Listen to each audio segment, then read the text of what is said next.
Wow, that was wonderful. Hi, David.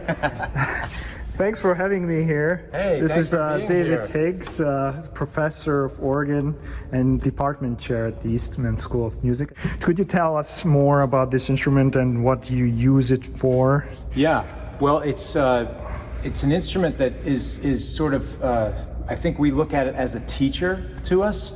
It tells us so much about the music from the time of J.S. Bach and after. Mm-hmm. And it behaves a different way than modern organs do.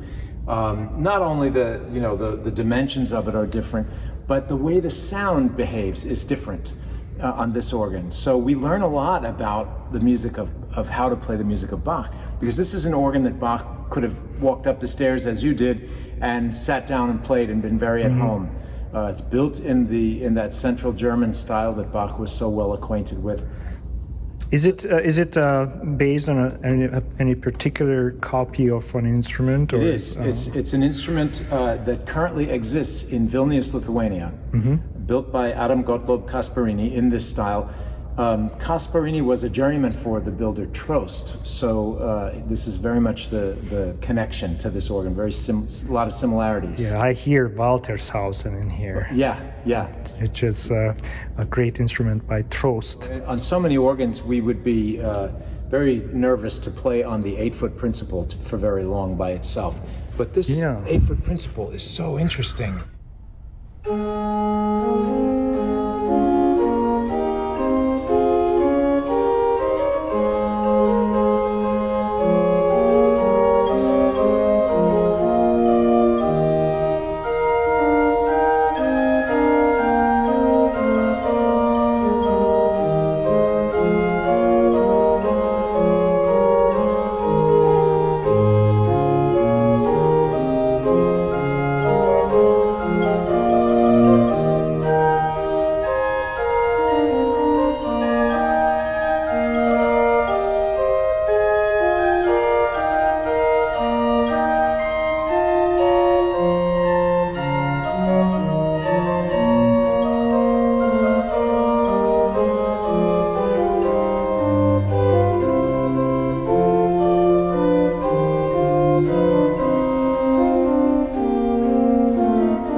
Stop knobs, they're cast iron, right? Yeah, these are, if you pull them all the way out, when we were putting it together, building it, we saw these look like swords. It's very funny. Oh, really? Yeah, because they're very long and they have a pointed end that connects to the stop action.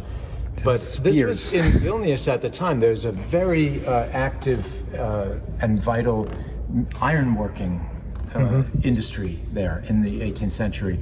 So you see other organs in Lithuania that have the same. They have these same kind of stops. They're almost like stop keys, but they're very nice. And these are exactly like the original. When we built this organ. It was built at the GoArt Organ Research Workshop in Gothenburg, Sweden. And it was done in a way, sort of a crazy way, where we analyzed the metal, the wood, the paint, everything about the instrument in order to copy its behavior, not just its stop list. You see, so that's why all the things inside the organ, there's not even a screw that was manufactured in a factory. And even the balcony that it's on was made of 200-year-old wood. And these floorboards are about 4 inches thick. Oh, wow. So the balcony itself is almost like a resonating membrane, almost like the way a piano soundboard works. So it actually helps the organ resonate.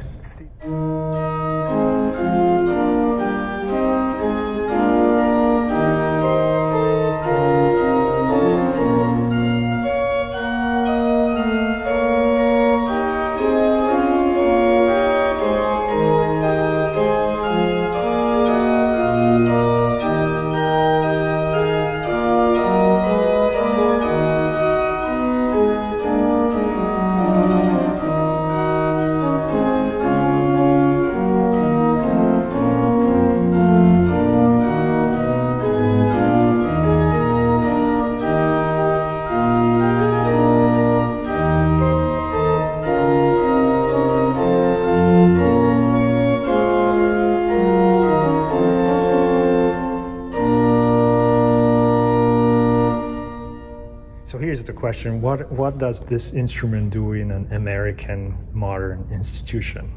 Yeah, it's a good question. I often say to students, we play music, so much European music. Hopefully in an American institution we also play American music, which we do, but we play a lot of European music. That's the bread and butter of our organ repertoire.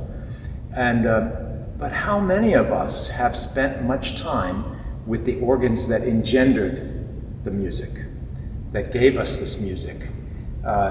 Because organists, composers, improvisers are very much influenced by the sound and the behavior of the organ. We think of César Franck, how he talked about his Cavaillé orchestra, and that without that organ, he wouldn't have written that music. Yeah. So it's really important for us as organists to know this. So we would ultimately like to have organs of all the major organ repertoire schools here in Rochester for our students to work on. We have a few.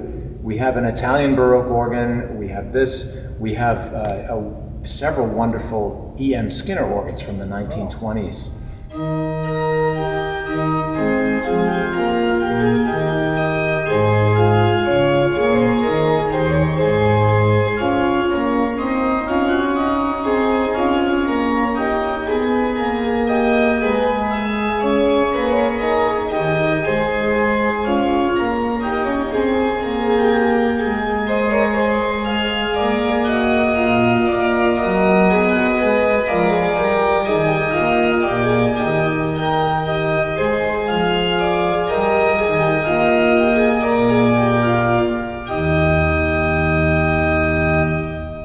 At the Quinta,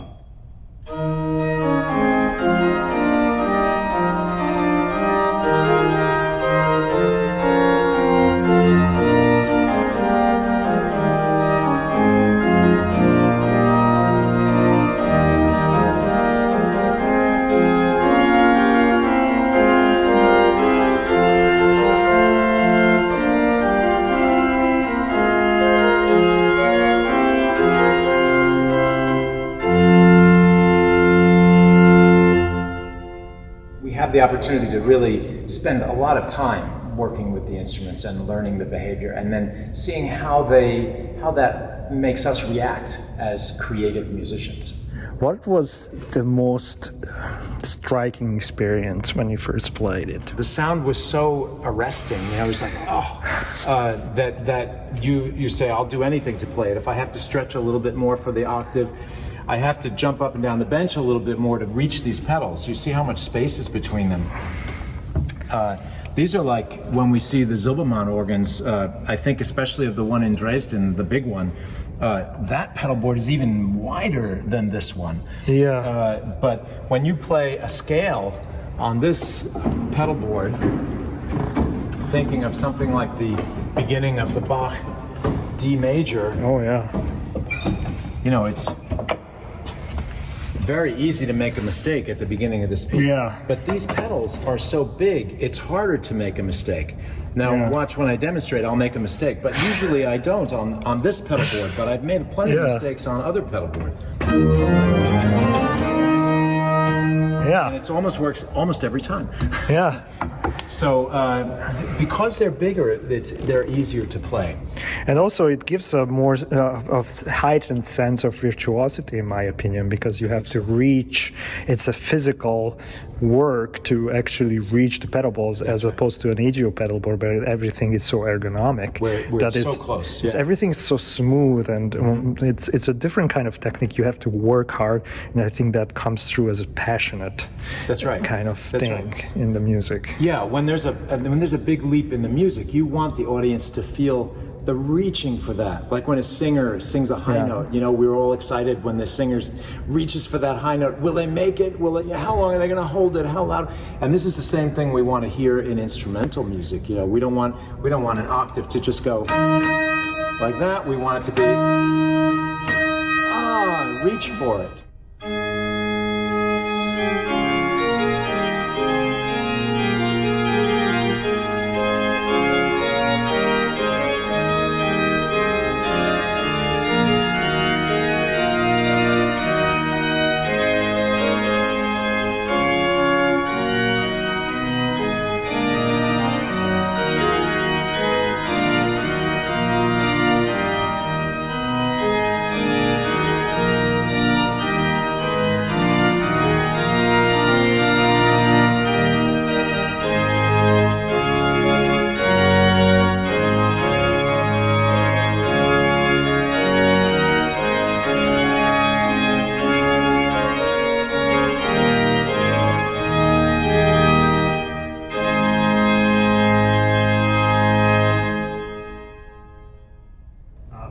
Trumpet.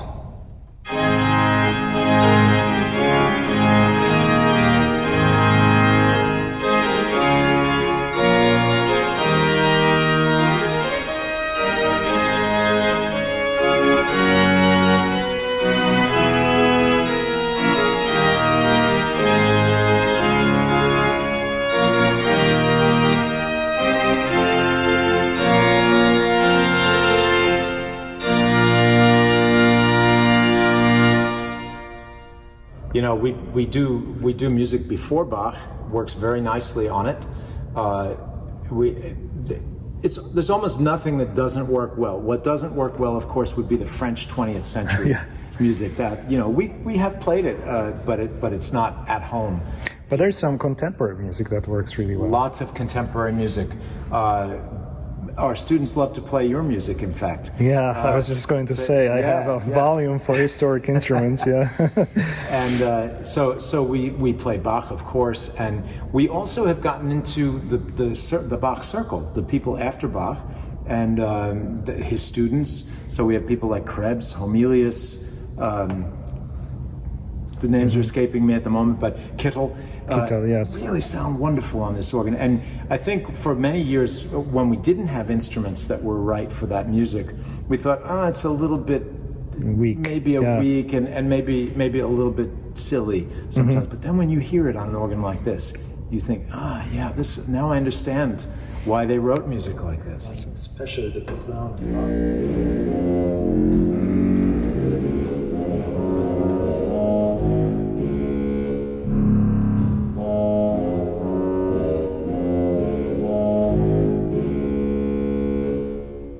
Wonderful wooden resonator, Thuringian style Posaune and bass, and the trumpet bass.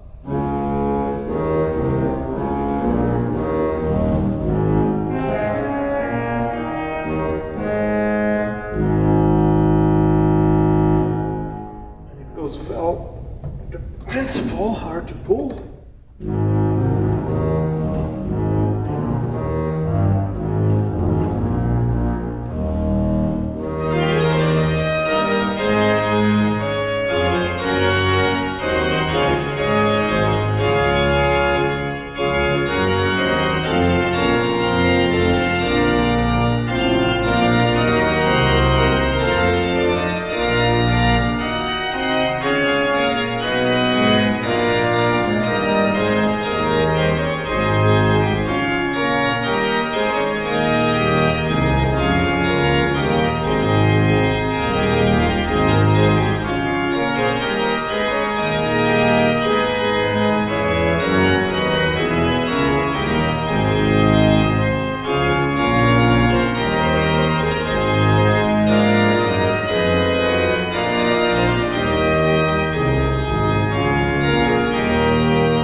Stephen Kennedy. I'm the music director here at Christ Church.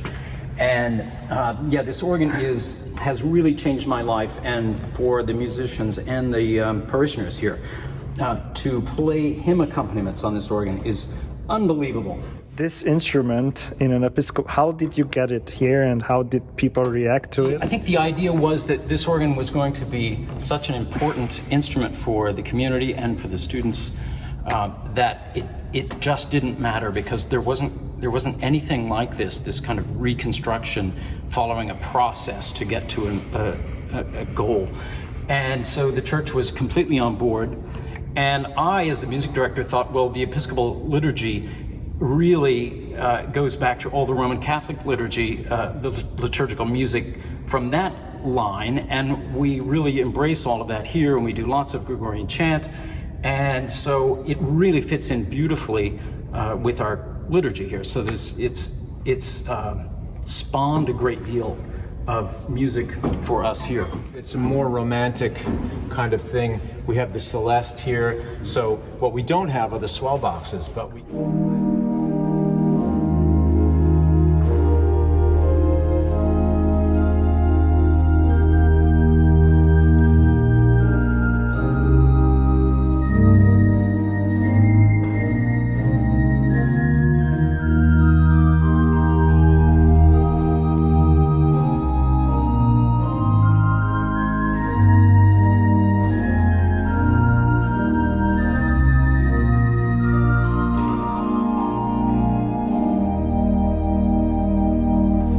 these different kinds of things you can do. That was beautiful, David. And if you could do a trumpet, okay, kind of, if you wanted to do an introduction, where we might do that on an English organ on the tuba. Well, it's not a tuba, but you can do this kind of a thing.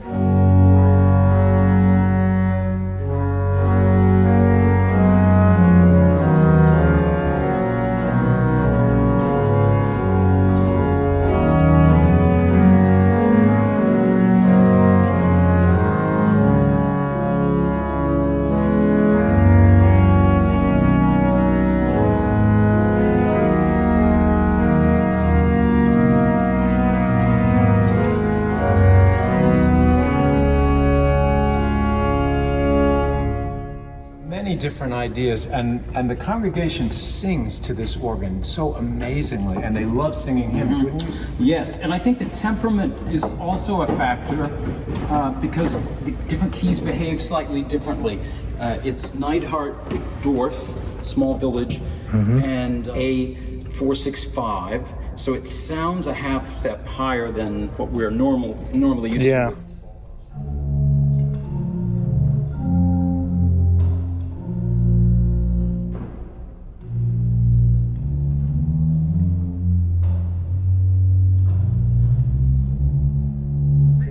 Bass and add the quint.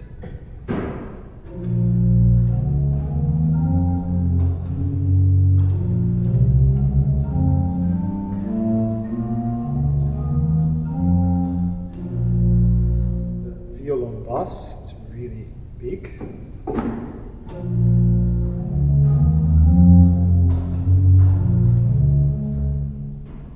Without.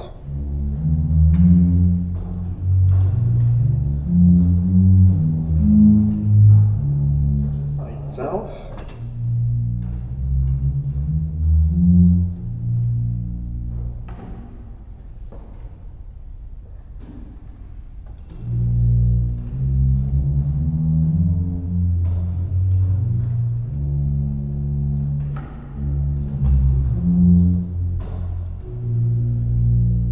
And so I'll demonstrate by first showing you like one of the other ventals. So if I have stops on the positive and then I push in the ventil, none of the stops don't play because the wind has been shut off. But on this great manual, if I were to play and then push this in, I'm not going to get a full sounds terrible, doesn't it? However, it can be very effective for making ligeti, Yes. the volumina. Right, and all these wonderful modern sounds that really kind of rose from that piece or from the 1960s.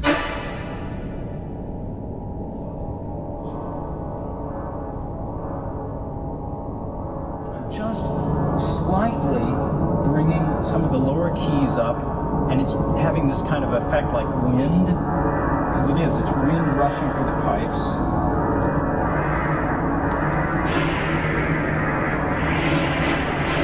And if I articulate the bottom part of the keyboard, I'm throwing more wind up into the top, or vice versa. So there are all these amazing effects that you can do, and I've done pretty extended improvisations by using these techniques. And some musicians, younger musicians who work with electronics, they have come up to the gallery after I've played and they've said, "So what software are you using to make all those sounds?" And I was dumbfounded. I said, "No, it's just this mechanical instrument from the 18th century." And the design, and they just are completely blown away. And one of these guys said, I wish that I could get all of those sounds from the software. So.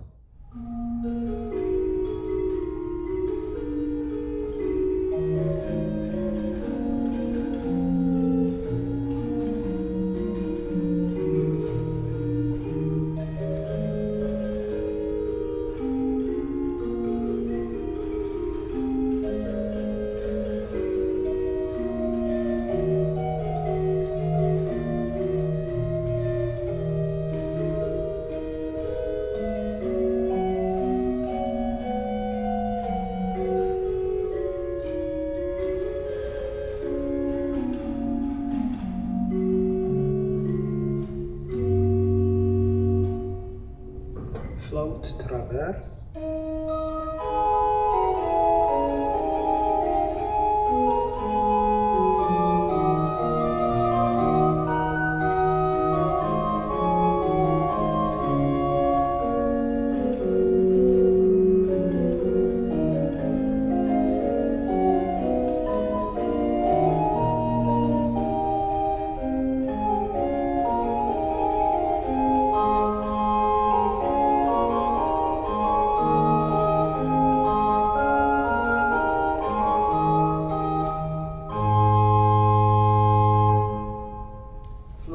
Flute.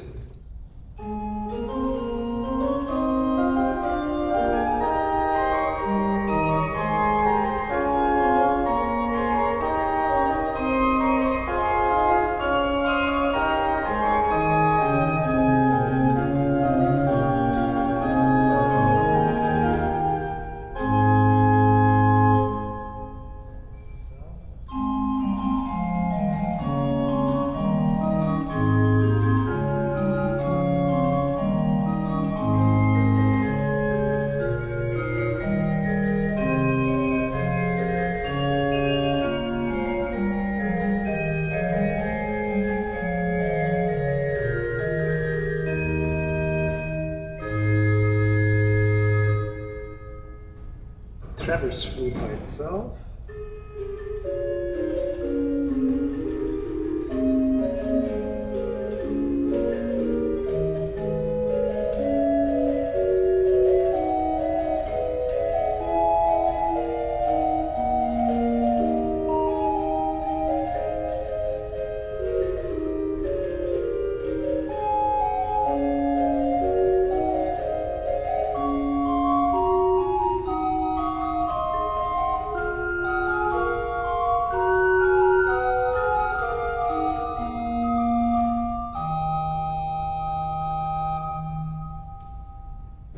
Quintadina.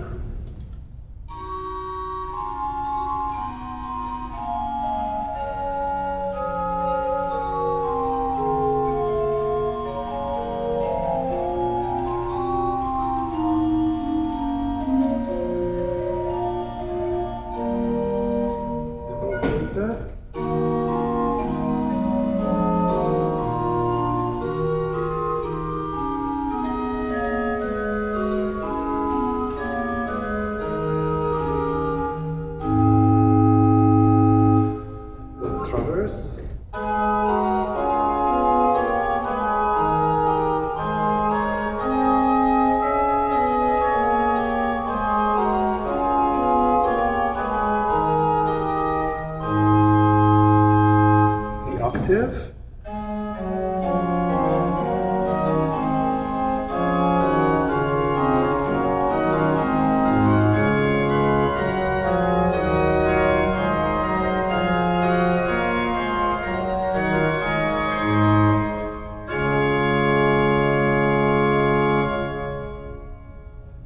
try the principal. Let's try the principal 8-hole flute in the quintadina.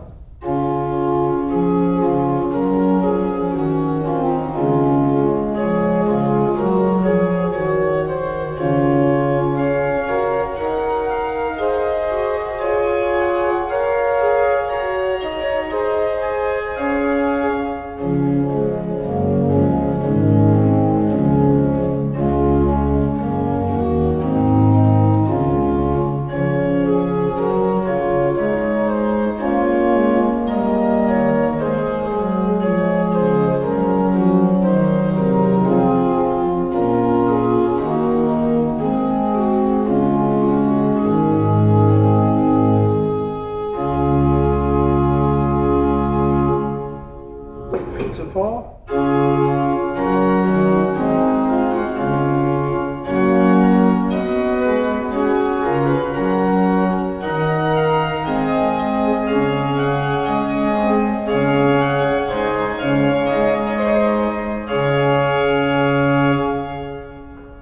Okay, let's try the Bourdon.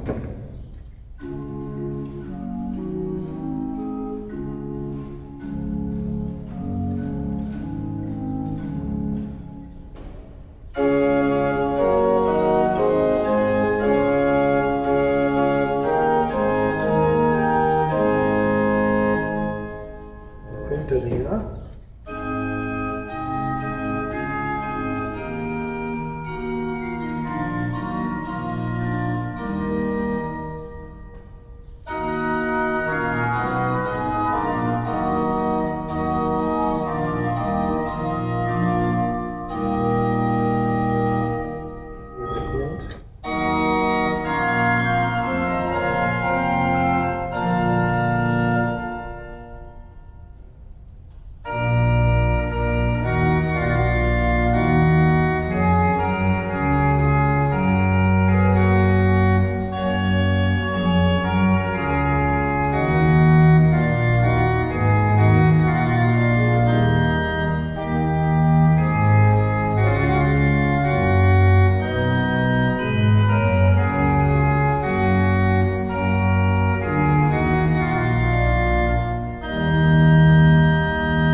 So first thing to notice is the key. Again, the key is not a normal key. You see it's been hand forged. And so now we put the key into this hand forged lock. Don't lose it. Don't lose it, right. We have a couple.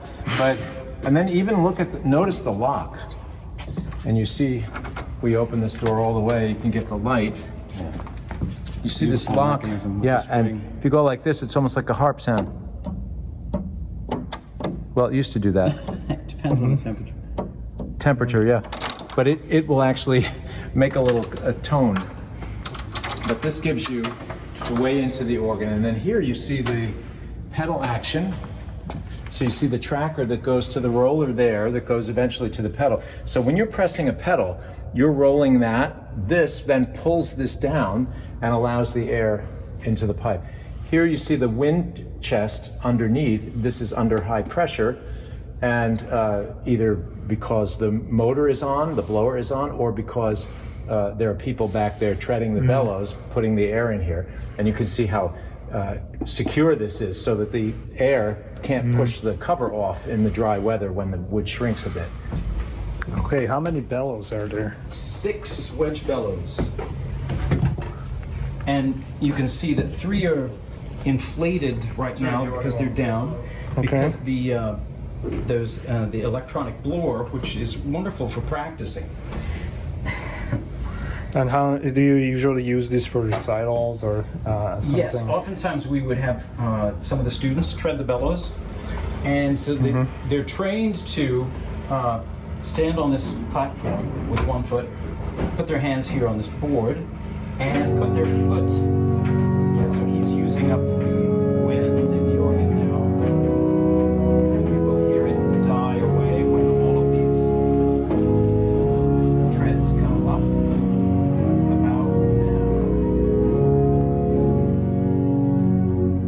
Yes. Okay. And if I depress a bellows, wind will only be pushed through the bellows when I release. So you Okay. can hear the organ reacting.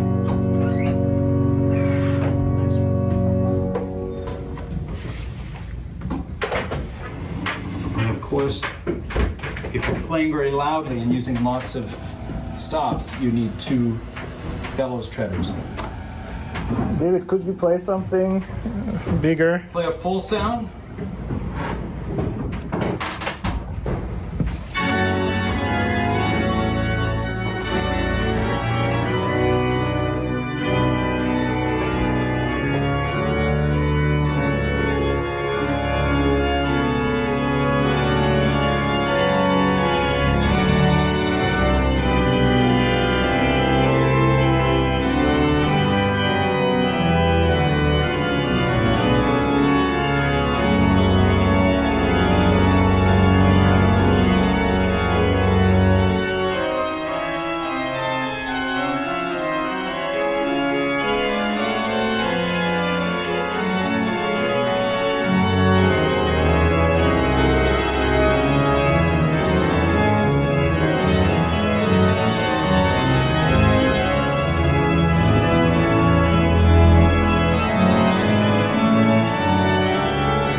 That was me.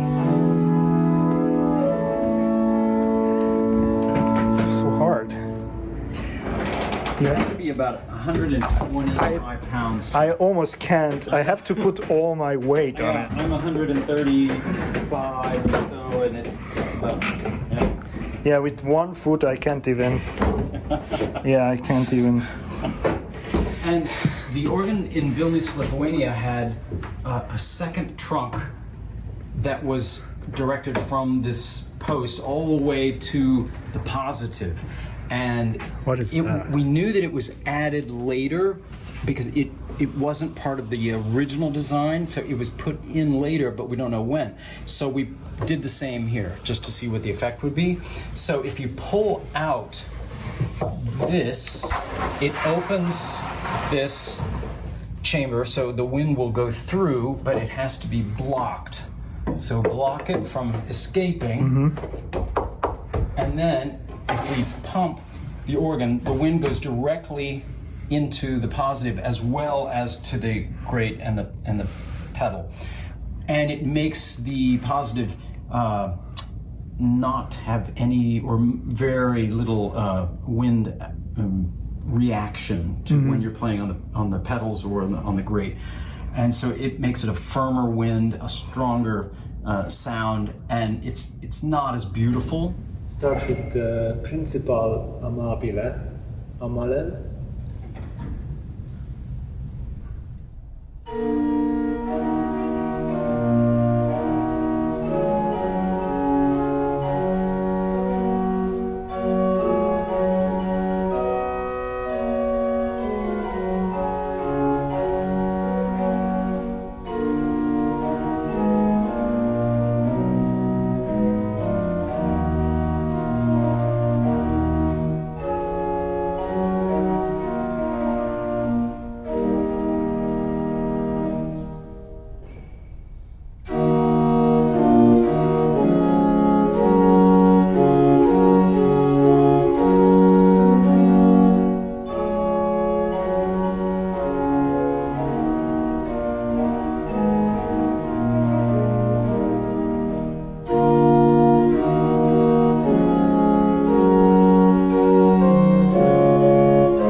Yeah, go on, principle 4, which is really beautiful by itself.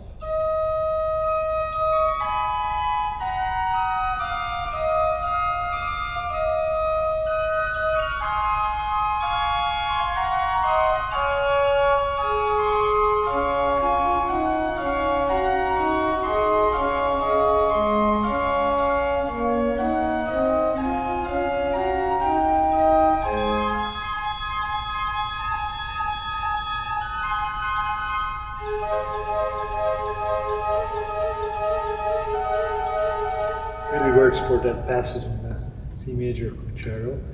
Add the principal a malel.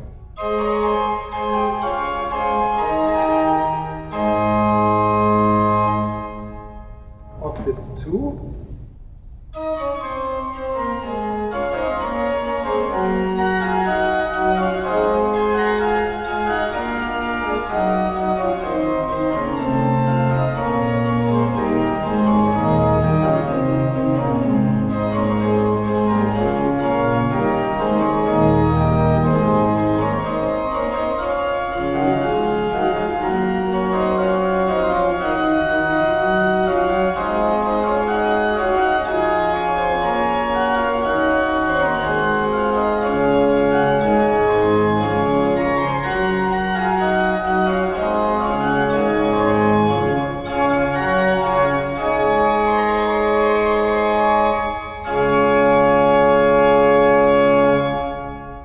Mixture.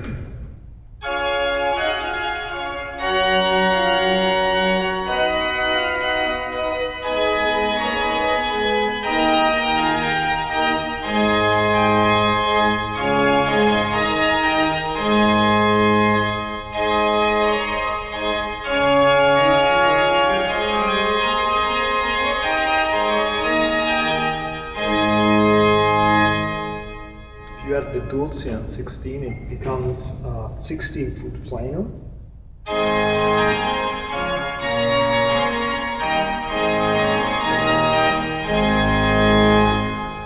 Compare it with the plenum of the great.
About the case, if you can, I don't know if you can see it in the camera.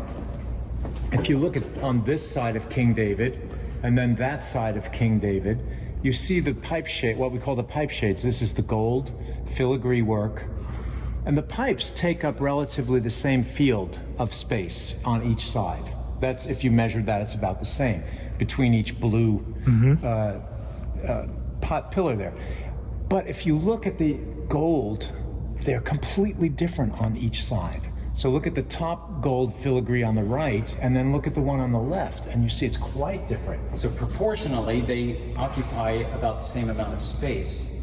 But they're very different. And then if you look at the bottom ones, of course the harp isn't, David's harp is in the way, but if you look at the bottom one, and then on this side, and then look at the one on this side, again, completely different, but basically the same amount of space. And this is what some musicians, I think, have called architecture as frozen music, or maybe architects have said this, that it's like frozen music when you see architecture. And this is very much like Baroque music, where you might have the beats are regular, the big beats are regular, like these blue pillars, but the small notes, the 16th notes and the 32nd, are less regular. They occupy the right beat, but they speak to you. They say different things, the smaller notes. So when you look downstairs and you look up at the organ, it doesn't look static, it looks alive because of these minor differences.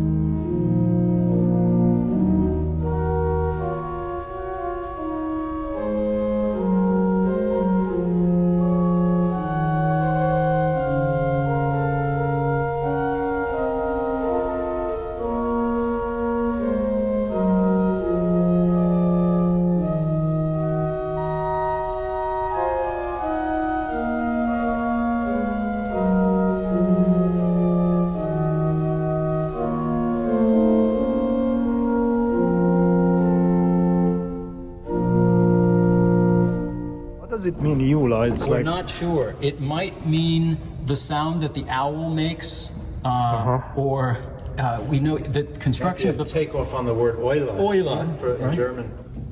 Damaris.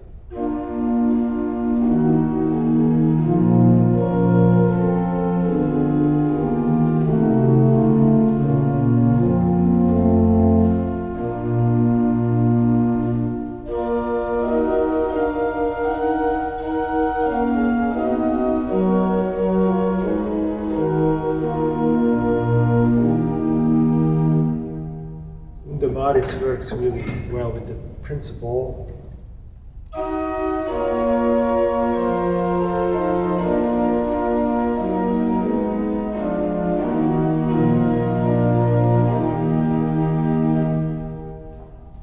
Iula with the principal.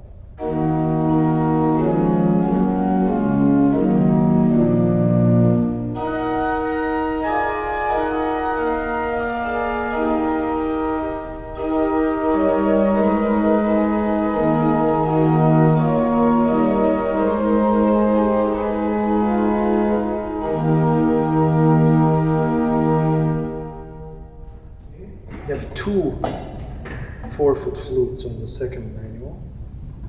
The Spielflöte.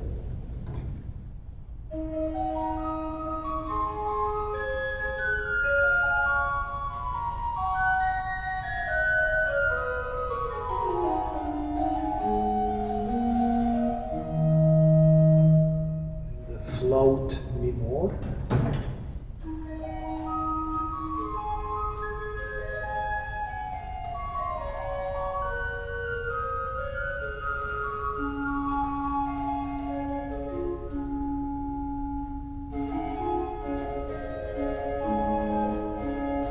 And the Flaut major with the Flaut minor.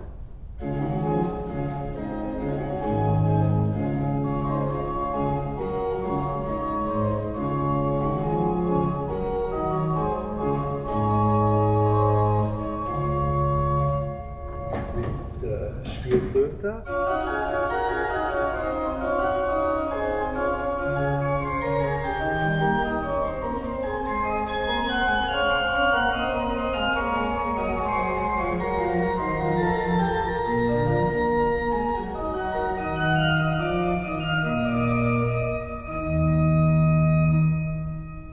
Octave 2.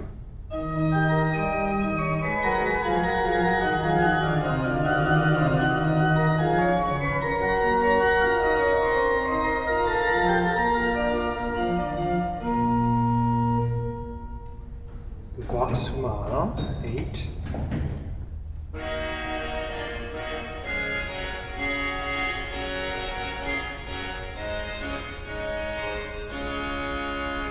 Spielflöte.